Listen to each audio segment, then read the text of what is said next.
This conference will now be recorded.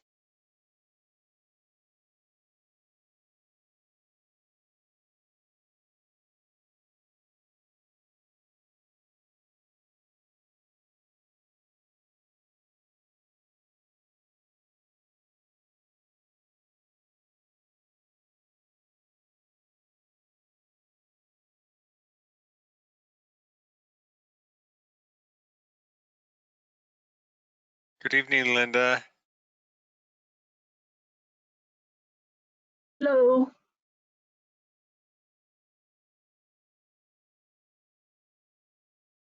Hi, Linda. Hello, other Linda.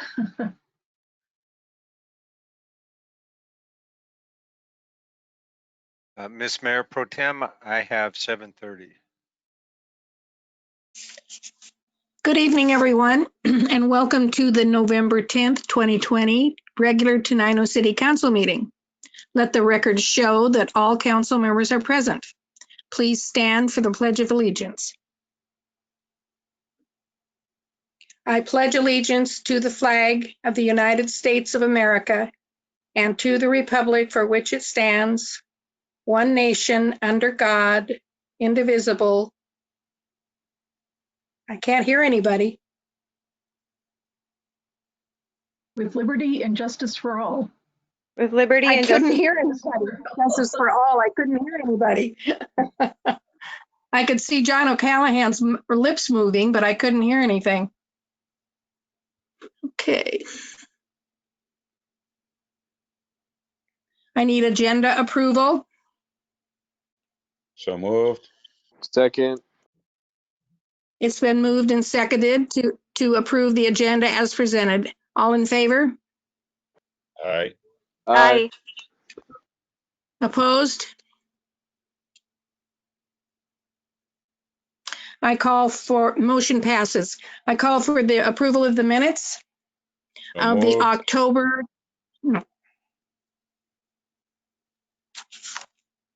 Second. Do I hear a second? It's been moved and seconded to approve the minutes of the October 27th, 2020 regular meeting of this Tenino City Council as presented. All in favor? Aye. Aye. So opposed? Motion passes. That brings us to the consent calendar. Payroll EFTs in the amount of $41,563.39 and claims checks 29448 through 29494 and other EFTs in the amount of $80,646.03 for a grand total of $122,209.42. Move approval. Second. It's been moved and seconded to approve the EFTs and vouchers as presented. All in favor? Aye. Aye. Aye. Opposed? Motion passes. There are no new liquor or new or renewed liquor or cannabis licenses. Tonight we have a presentation. Miss Megan Matthews from DSHS. She will present information on Governor Inslee's plan to reduce poverty and inequality in the state of Washington. She seeks to understand the concerns of rural communities because rural communities are disproportionately impacted by poverty. You'll have about 15 minutes, Megan, and go ahead. Good evening, everyone, and thank you for allowing me to attend this meeting. And I just want to apologize for missing my last scheduled presentation. I will do just a brief introduction because I think that you all have been able to look at the executive summary that's showing right now. So the governor put together this workforce at the end of 2017 to begin looking at poverty and inequality in Washington state. Washington is one of the wealthiest states in the nation, but there are too many Washingtonians who struggle to cover their basic needs and to thrive in our state. So And who would have known that we'd be in this situation right now today, where this plan is even more so needed as more people struggle to take care of their basic necessities. And so the strategies and recommendations that are in the plan are broad enough so that cities, counties, and organizations and others who move to implement the strategies can tailor it to their specific needs. It is especially important at the implementation phase where jurisdictions develop specific action items and implementation strategies that they include the voices of those most impacted by poverty and inequality as active partners throughout this process. This will be the only way to eradicate disparate outcomes. And this was the model that was done in this 10-year plan. The work group was comprised of 45 to 50 individuals and a 22-member steering committee made up of people who disproportionately experience poverty. We focused on racial equity, but one of the things that we really wanted to make sure was represented on this steering committee was geographic differences, because we know that depending on the county, the city, if you're in a rural community or an urban community, the needs are different. The cost and resources and things like that are different. And so we had people throughout Washington state that represented those demographics. And so right now what we're doing is, we did a soft launch of the plan in June, and we are doing more targeted outreach, because we know that any community is diverse, is made up of different perspectives. And so in order to really and accurately capture the feedback that we need to make sure filled any gaps in this plan, we need to reach out to those communities specifically. So I really appreciate this time here. And if you have any questions about the plan, thank you, whoever's scrolling. So those are the broad strategies there. And within each of those strategies, if you've been able to look at the full plan, there are several recommendations in each of the strategies that give a little more perspective on what we want to look at. And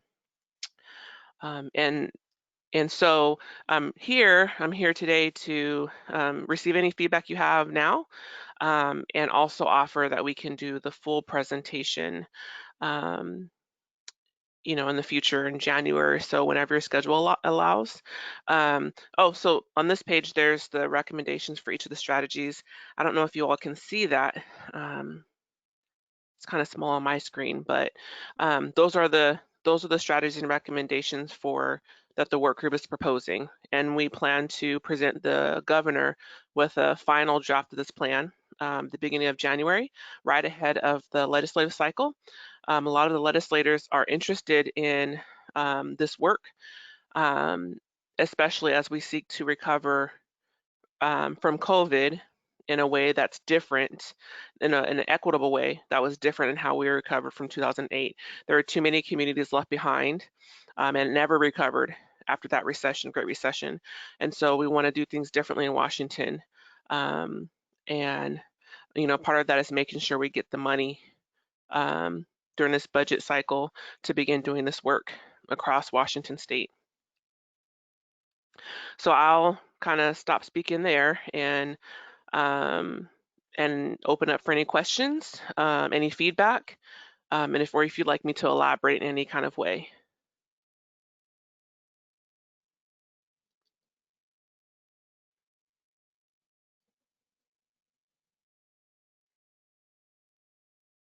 It doesn't sound like anyone has any questions for you, but I want to thank you very much for the presentation. And we look forward to having a longer one, maybe in January, like you said, or February next year. Thank you. Sure.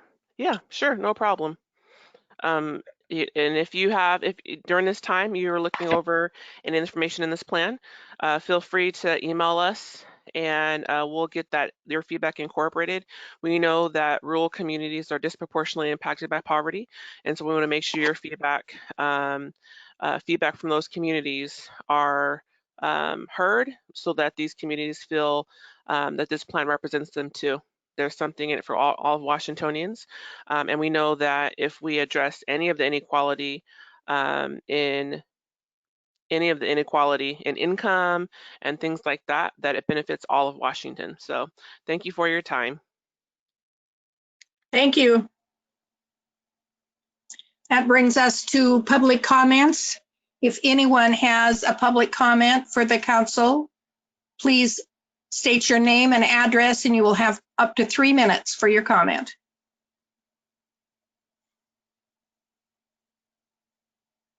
Once again, if anyone in the audience would like to make comment, please do so now. You'll have 3 minutes. I hear none. That brings us to public hearing. Public hearing number 1 is the public hearing is for the public input and discussion of the 2021 ad valorem tax levy. This public hearing will proceed in an orderly fashion, and I would like to ask your cooperation in the following procedure. Everyone present will be given an opportunity to be heard. The clerk will be recording what is said. Therefore, when you address the council, please begin by stating your name and address. Before hearing from the audience, I'm going to introduce Mr. John Millard, the city's clerk treasurer, to present information about this project. John? Thank you, Mayor Pro Tem. I'm going to scroll down here, and this is the resolution that we'll be asking you to approve later.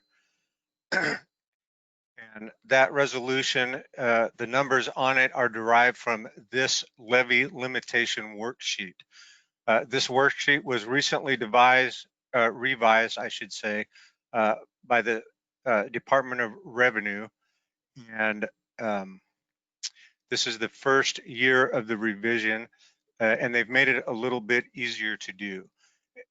So the process for figuring out what we may levy and what we can levy is a multi-step process. The first of which is to figure out the highest regular TAC, which should have been lawfully levied. In the case of Tenino, this was back in 2017. The maximum amount we could lawfully have levied was $285,000, and we didn't levy quite that much, but that's the maximum we ever could levy. The next step takes you for the state's assessed value. This is the value that the state puts on all the private property within the city limits, multiplied by last year's levy rate and divide by 1,000. That's because this rate represents the maximum amount per $1,000 of assessed value of the properties within the city limits. And this is just the new construction piece. So since what they're telling us here is that the last time they did a full assessment was in 2019, and in 2020, based on the information we have provided the county, that's an additional $5,000 worth of tax revenue that the city could have levied this year, but we didn't know about because it hadn't been built yet. And so we tack it on to the following year. And then you take the assessed value minus the previous. Now these are state assessed values, so these are state properties within our jurisdiction. You minus it from the last, you get a remainder. You take that remainder, you multiply it by last year's levy, and the $558.93 was money that the city could have levied against these state assessed properties. So you add all these together, and the maximum regular levy would be $291,359.67. We cannot get there from here because in order to levy that much money, we would have to exceed the amount that we're allowed to levy per $1,000 of assessed value. So the first option, we ran through the computations. That's what we could do. We can't do it. So what's next? This block is to do computations for an annexation. That's what those computations would look like. We don't have an annexation, so we're still at the same value that the regular levy would have had. This is the block now where we try to estimate what we can actually charge.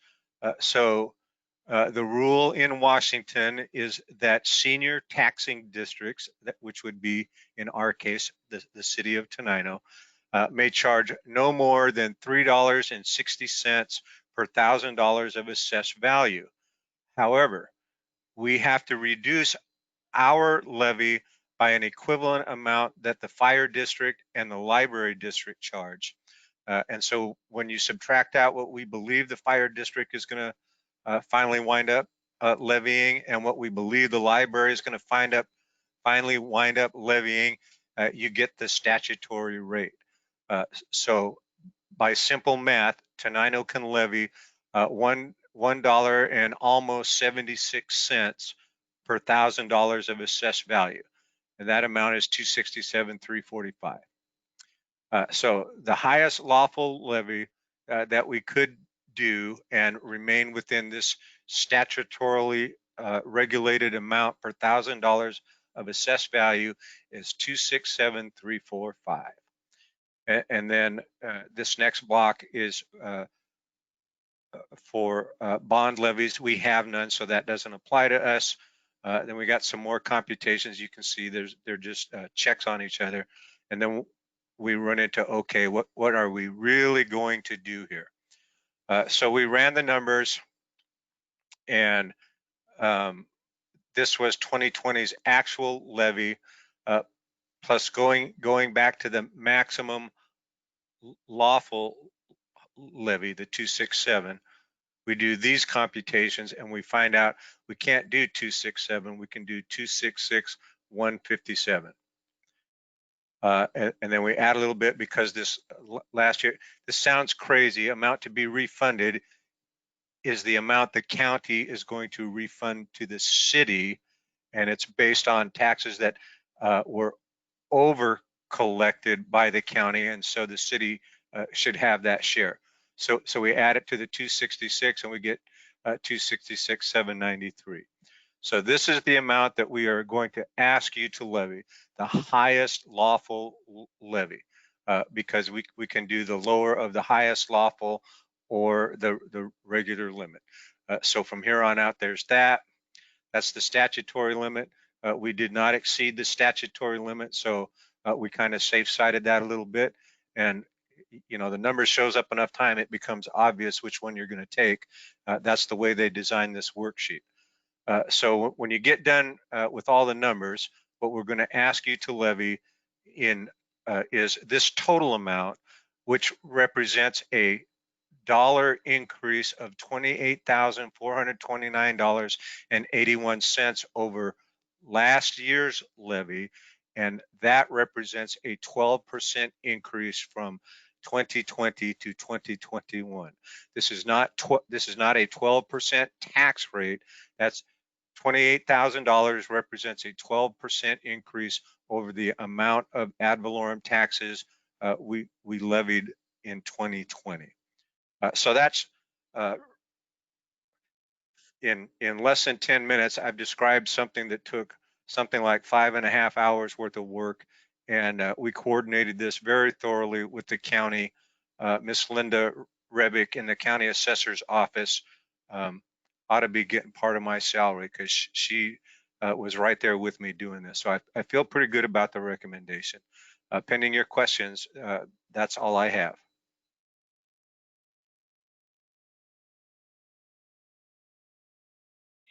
At this time, the floor is open for comments from the audience. In fairness to all in attendance, each person will be given an opportunity to address the council for an initial period not to exceed 3 minutes.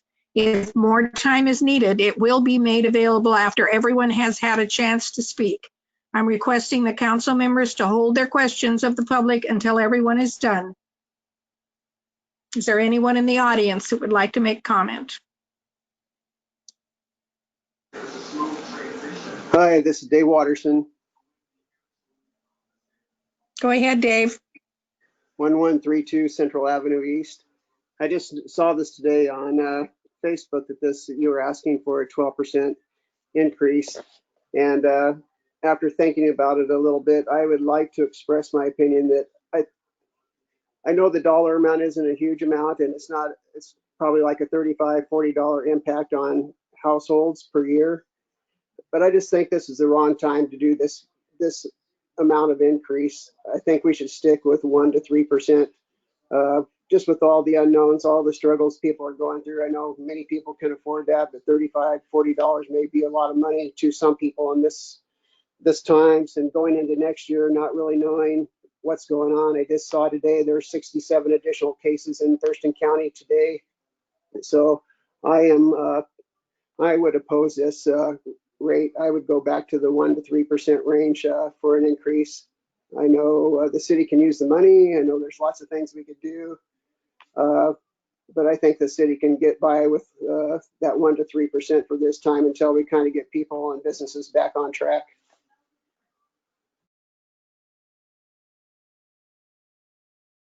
Okay, thank you, Dave. Are there any in the audience who would like to add additional non-repetitive information?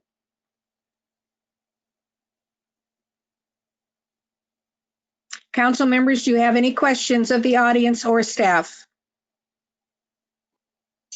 No, just a statement. Dave said it better or as well as I was going to say it. We are in very precarious times and everything's up in the air. There's some people like me that are considered essential services.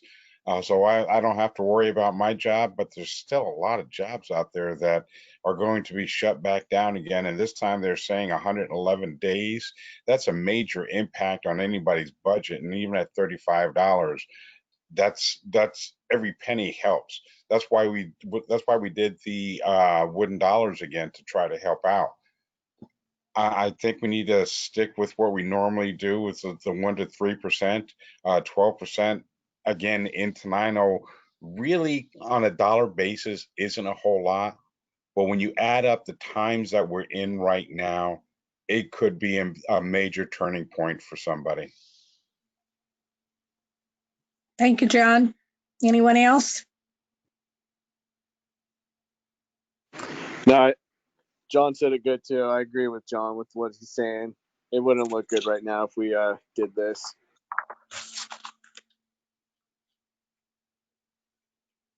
Okay, thank you. This public testimony of this hearing is now closed. And I think, okay. The recommended action is to adopt the ad valorem tax levy using the highest lawful levy procedures that would result in a total increase of $28,430.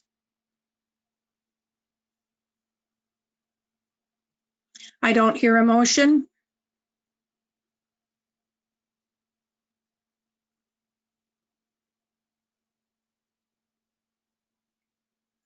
Without a motion, this does not pass. Dies for lack of motion. Okay. We have a second public hearing. Just a second. This public hearing is for input and discussion on the 2021 budget revenue portion. This public hearing will proceed in an orderly fashion, and I would like to ask the cooperation of the following procedure. Everyone present will be given an opportunity to be heard. The clerk will be recording what is said. Therefore, when you address the council, please begin by stating your name and address. Before hearing from the audience, I'm going to introduce Mr. John Millard, the city's clerk treasurer, to present information about this project. John? Thank you, Mayor Pro Tem. We'll do the same thing. So talking about revenues, that's this is the general fund that you're looking at.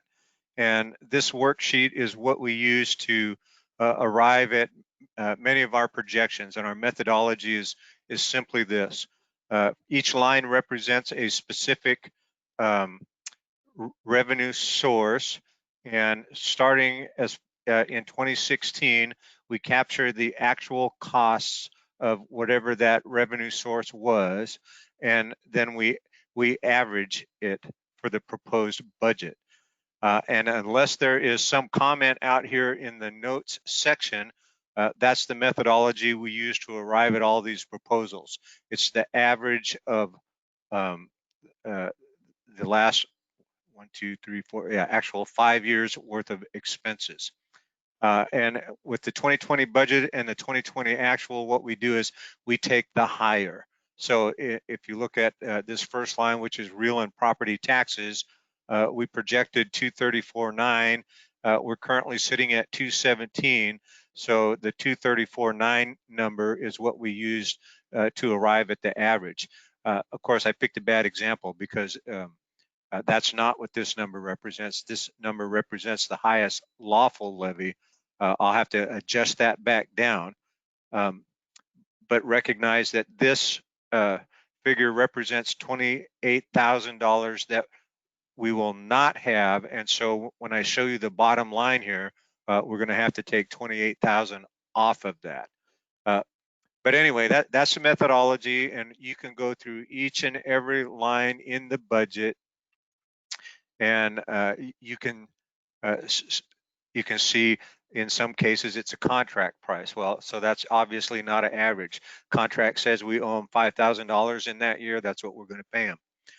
Where it says estimated, sometimes you run the averages and you wind up with an absurd number, and you know it's not going to be that. Here's the example. You know, camping fees. We went from a high in 2016 of $2,200. It's been steadily declining. We projected $1,500.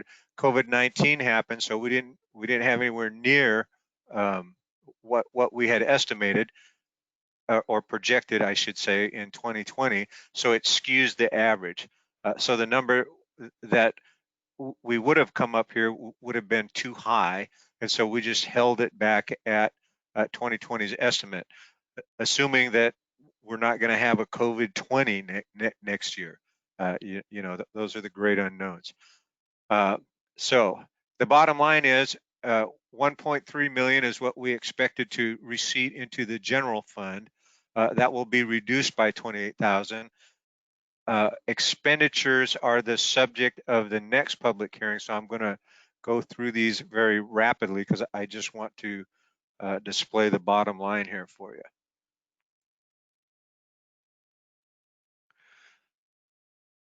So what we're projecting 1.3 million in expenditures, and this negative $412, which would normally be absorbed in you know, any number of manners. That's not a bad number for you know, running through 1.3 million, $412 we can handle. But that's going to be $28,412 in the negative, meaning we're going to have to go back and we got to cut out $28,000 worth of stuff. So that will be my task in the next 2 weeks.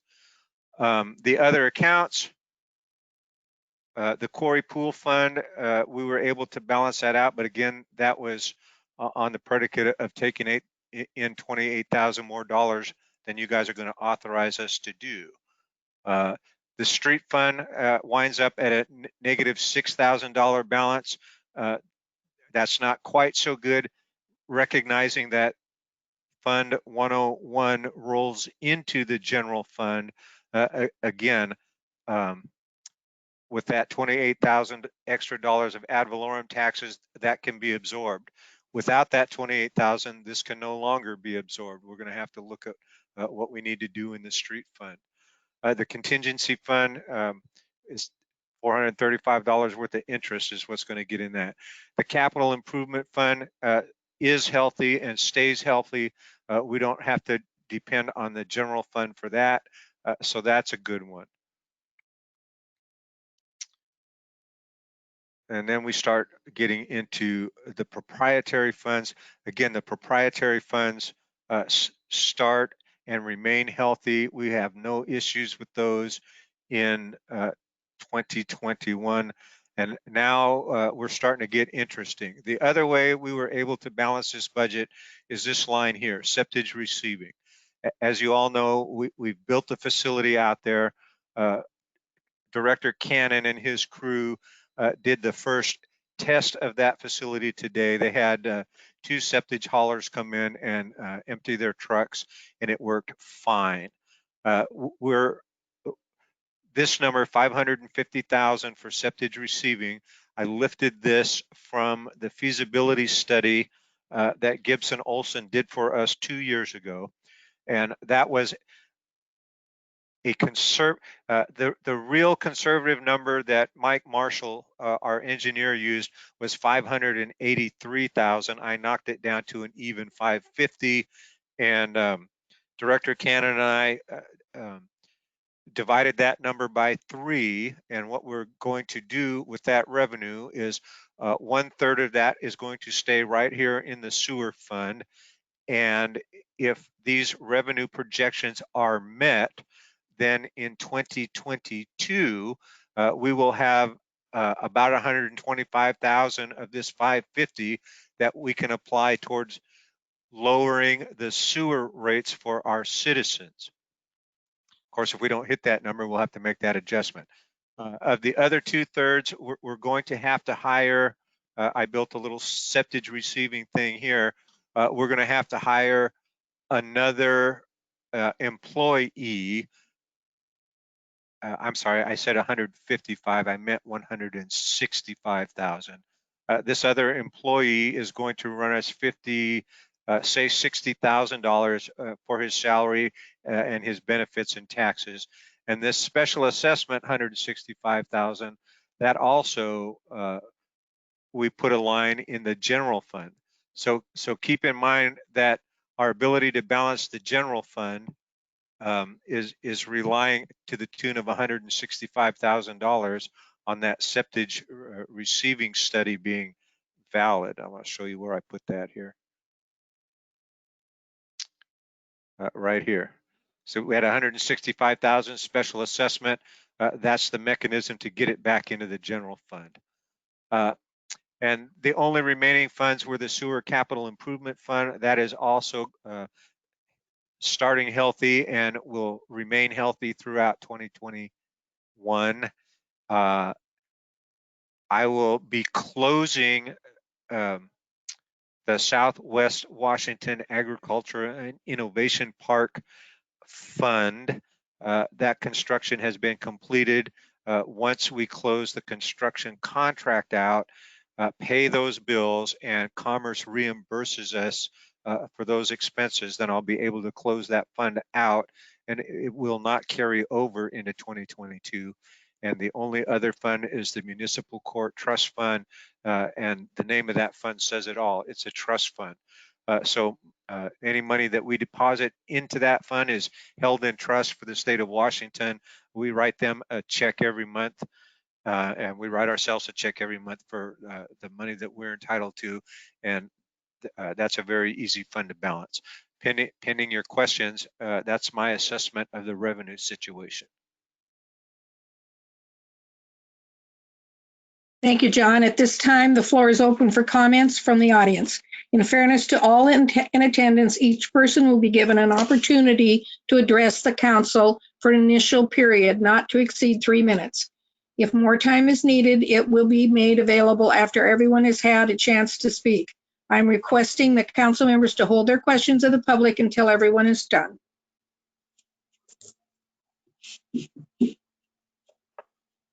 Does anyone in the audience have any comments? Hearing none.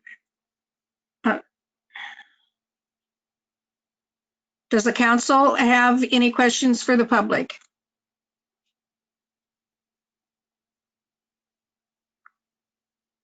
The public testimony of this hearing is now closed.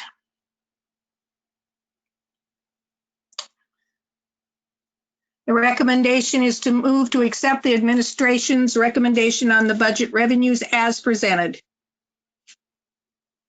But I would add that that's with the exception that I go back and rework the ad valorem tax numbers. With that exception. Do I hear a motion?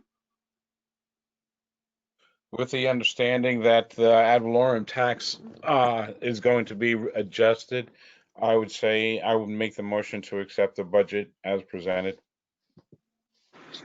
Do I hear a Second. second? It has been moved and seconded to, I've lost my place.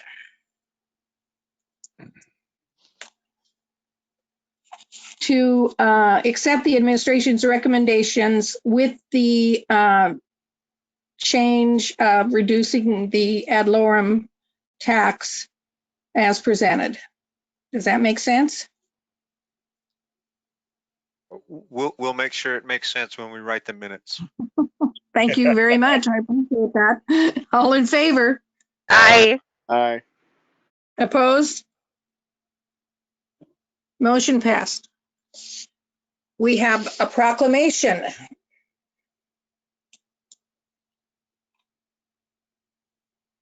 In appreciation of Mr. John D. Harbaugh Jr.'s donation to the quarry pool, whereas the city of Tenino operates a unique municipal swimming pool in that the pool was once an active stone quarry, and whereas because the quarry pool is so unique and the cost of operating the pool often exceeds the available revenues, the city relies upon donations to keep the pool open each year.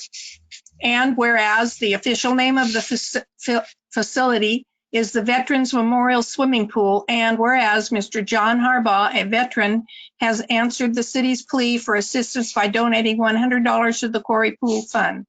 Now therefore, we, the mayor and the council of the city of Tenino, Washington, do hereby proclaim the appreciation of the city for the generous donation of the $100 by Staff Sergeant John D. Harbaugh Jr. And everyone come tomorrow to the City Hall and sign this proclamation for Mr. Harbaugh. Do I hear a motion? So move approval and thank you. Second. Second. And Linda, I will try to be there tomorrow, but more likely Friday. Okay, thank you. It's been moved and seconded to approve the proclamation showing the city's appreciation to Mr. Harbaugh for his generous donation. All in favor? Aye. Aye. Aye. Opposed? Motion passes. Mayor Pro Tem, point of order. City Okay. Hall is closed tomorrow for Veterans Day, so please don't anybody come down. Okay, we'll come through. Oh, that's right. Tomorrow's Veterans Day. Yeah, it is. Happy Veterans Okay. Day, John. That brings us to ordinances. None. Reports, Chamber of Commerce. EDC. VCB. Fire District 12.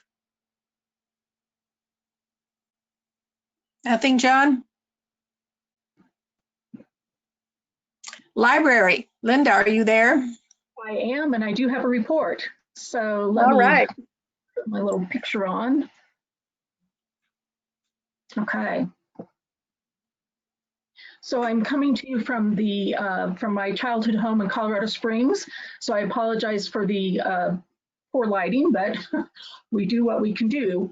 I wanted to let you know that on November 3rd, if you're not aware, we began our expanded services. We've returned to our pre-COVID hours, which are Tuesday and Wednesday from 10 to 6, Thursday and Friday 10 to 5, Saturday 10 to 4. In order to comply with public health requirements, face masks are required. We're social distancing, and if necessary, limiting the number of people in the library at one time. So far, we haven't had to do that, so that's worked out well. We're excited to let you know that we now have computer appointments available. Just call the library to schedule yours. And we also have self-service holds pickup and checkout, as well as limited browsing available. So we're excited to be able to offer this additional level of service at this time, and it's really been great to see some familiar faces in the library, as well as some people we haven't met yet. So it's great to be able to be going back closer to what we are normally able to provide to the public. I'm also thrilled to let you know that Timberland just placed a $53,000 order for new library shelving here in Tenino. The current shelving is over 30 years old, so this is a much needed upgrade. I've been working with the shelving company and library staff to figure out exactly what we need for most of this year. So this is a big relief to me that we're moving on to the next stage of the project. There is a lead time for the shelving to be manufactured. So we're looking at replacing the existing shelving sometime during the first quarter of 2021. Of course, I'll keep you updated on the progress of this project as it goes forward, and as always, what we're up to at the library. Thank you.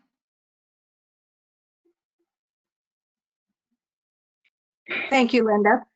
The museum?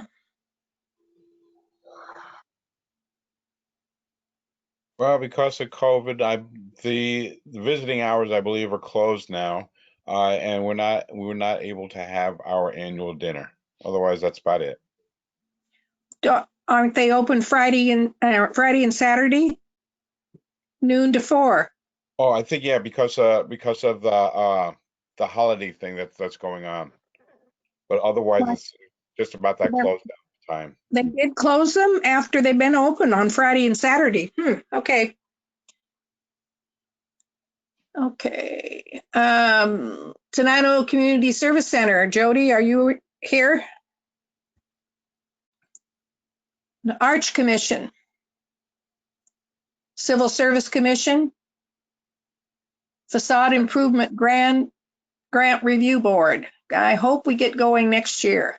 Finance Committee have not met. Planning Commission. They would have met tomorrow, except that Chair Rutherford canceled the meeting. There were no business items on the agenda, only reports. And besides it being Veterans Day, he decided to cancel it. Okay. Public Safety Committee. Chief of Police. Director of Public Works. City Planner. City Attorney. Clerk Treasurer. Good evening, everyone. In case you're interested, Water and Wastewater Services tells us that our plant is operating okie dokie. The budget, I got all excited when the revenues were up 15%, and then I had to tell you that expenditures were up 21%, but we still have a mismatch.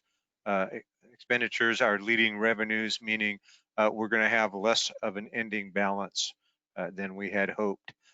The general fund looks a little bit better than the budget overall, but not a whole lot. So after we donated $10,000 to the food bank, we have $41,000 left of our CARES Act funding. We just got the second reimbursement. We haven't spent a lot more than that other than the grant. And George, I know, is working his fanny off to get businesses signed up for the Thurston Strong grants. I saw that agreement to allow us to do this was reviewed by the EDC's attorney. So now there's a counter proposal on the table. I will have City Attorney Hughes look at that tomorrow. I see no reason, or well, not tomorrow, I'm sorry, Thursday. I see no reason why we can't execute that contract by Friday. And that just keeps George legal so that we can have the money flowing to the EDC. Pilot program grant for the creative districts approved. That's for the parking lot paving. We gave a briefing to the Chamber of Commerce last week, and they're on board with raising the matching component, or the majority of the matching component for this, I should say. And then we'll see what all can be done with respect to paving that parking lot sooner rather than later. The notice to proceed will be issued for the City Hall renovation this week. We had a very good meeting on that last week. The contractor is ready to go to work. Nothing has changed with respect to the quarry pool renovation, except that our public works crews continue to take the busted up concrete out of there and getting it ready for construction. We're no change in status on the quarry house grant. Late last week, Barcock Construction completed all the work that we had programmed for the Ag Park. And so as I briefed before, once we pay those bills, we can close that contract out. Once we close the contract out, I can get reimbursement from the state. And once state issues us that reimbursement, we will close the SWAPE fund out. Our small city arterial program grant is being looked at by the Transportation Improvement Board sometime this month, and they're supposed to announce whether or not we are a recipient sometime this month. I don't have the date on that. They're playing that kind of loose. We had a very productive meeting with U.S. Fish and Wildlife Service. They've given us enough material and information and samples that we can prepare a grant request. The grant window that we're talking about to write our HCP plan hasn't opened yet. Our goal is to have that grant request so that the minute that window opens, we can submit that request so we get it in front of them. Our regional it escapes me the acronym RCSP. I like to call them chip seal funds. We're not going to use it for chip seal. We told the TRPC that you chose what they had labeled phase 1. We're going to call it the Hodgdon Street project so that we all know what we're talking about. And by the way, this small city arterial, that was Ritter Street. And the Heritage Grant, Miss Katie from the county has been in contact with me. She asked me for a little more information on what our project is. We had asked for another $10,000 for the caboose.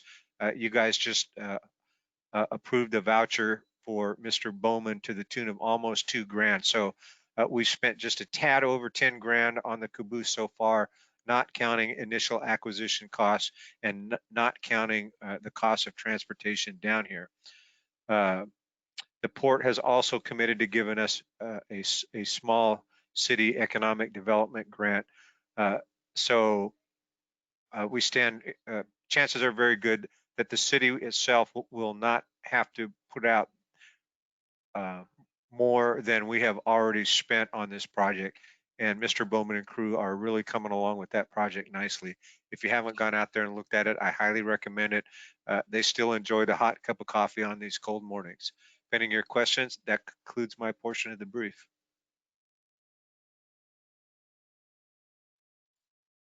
Thank you, John.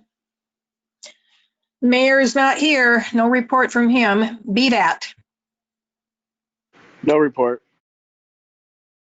CIP. That was Dave Watterson. Right. Solid Waste Advisory. Same. Dave Watterson. Steady.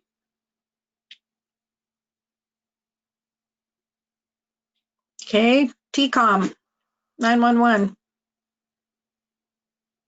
Nothing. Well, actually, with TCOM, I may be able to start getting you regular reports. We'll see. We'll see Great. next month. Great. Okay. School board. Tenino School Board.